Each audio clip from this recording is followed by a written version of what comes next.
Qui a violé la dame là? Qui a violé la dame là? Qui a abandonné son enfant là? C'est pas moi qui ai dit, c'est elle-même. Souvent la vidéo. Aux autorités là, quand ils enseignent femmes des gens là, enfants des gens là, ils abandonnent. Et puis c'est pas comme s'ils ont enseigné, il l'a violé. C'est pas moi qui ai dit, c'est elle qui a dit. C'est elle qui a dit, quand tu vas parler, c'est lui qui sort. Tu es condamné.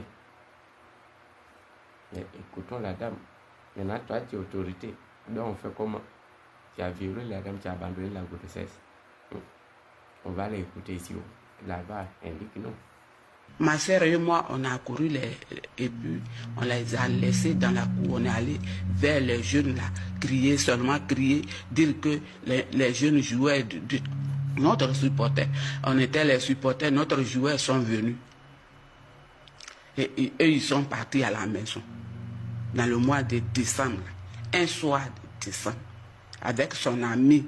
Moi, j'étais avec ma soeur. C'est comme ça que Cissé a commencé à me fréquenter. Il ne s'est pas arrêté là. Quand on l'a abandonné dans la cour, il ne s'est pas arrêté là, mais Cissé a continué de me fréquenter. Décembre 79 et 80 arrivé, janvier, février, mars. Il me fréquentait toujours. C'est en mars là que j'ai eu le rapport avec Cissé. Je peux même dire qu'il a abusé de moi. Parce que pour la première fois que je suis parti chez lui, il a mis la main sur moi. Et on a eu ce rapport.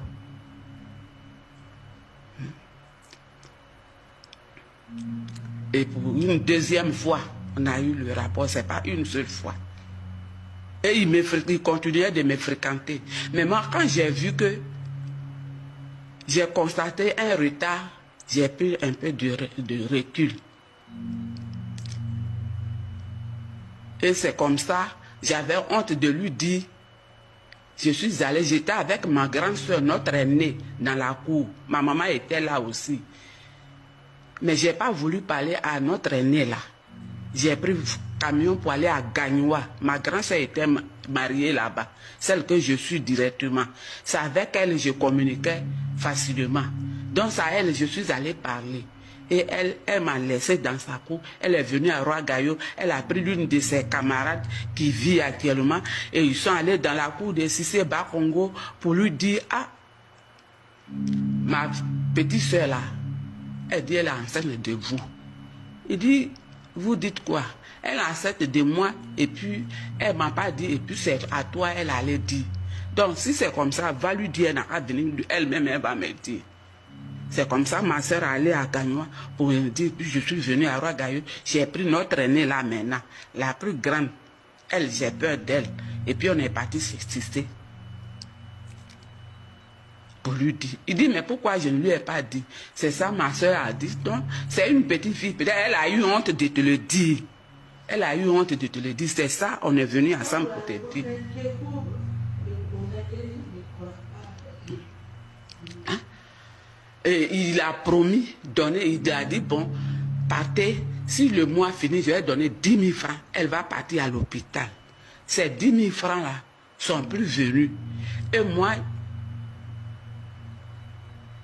ça m'a énervé le comportement de Cissé là. J'étais fâchée avec lui.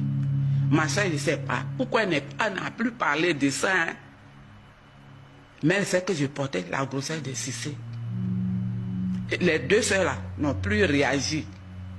Moi-même, je ne suis plus partie chez lui. Lui, il est quitté vers chez lui pour venir dans notre quartier. Il m'a trouvé dans la rue en train d'enlever un médicament un matin.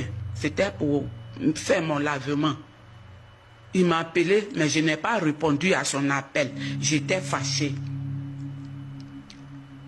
Et il est parti. Et c'est comme ça, on s'est quitté. Mais il savait que je portais une grossesse. Je lui ai parlé d'une grossesse.